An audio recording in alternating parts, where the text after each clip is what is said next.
Mame, mtazameni. Wewe mwanaume utakuja kuacha mimi siku nikamulia mtoto wa mtu ndimu kwenye kishundu wewe. Ona lilivyopendeza. Alafu mbona kama unatoka? Natoka mama. Kwanza samahani kwa kuchelewa kukupa hii taarifa. Mdanganya. Mimi ni ambassador wa Kisinia Restaurant. Sasa leo wanazindua Kisinia Restaurant mpya kule Goba.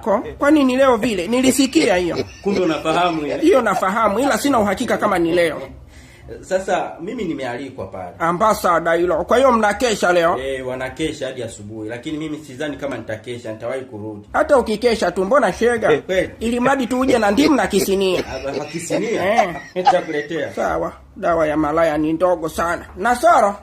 Taratibu Sawa futa langu. Nitawahi kurudi. Kaimwaganye baba. Yaani ninadanganya mimi kama mtoto mdogo. Eti uzinduzi ni leo. Sasa hapa nampitia Aisha tako moja kurudi asubuhi. Oya wewe Nasoro, unaenda wapi tena Mwantumu? Usinikazie sauti Black Beauty. Leo tarehe ngapi kwanza? Leo tarehe 1. Uzinduzi wa Kisinia Restaurant mpya Goba ni tarehe 6 Jumamosi. Sasa naomba unielekeze wewe tarehe 1 hii unaenda kuzindua nini? Lakini mimi ni ambassador Mwantumu. Ambassador wa Upwiru. Kapulu mundu kichwa cha kenge wewe kideli mweusi. Hebu shuka kwanza. Haya nashuka. Shuka urudishe vinyanya mshenzi ndani hivyo nsije nikakukamulia ndimu.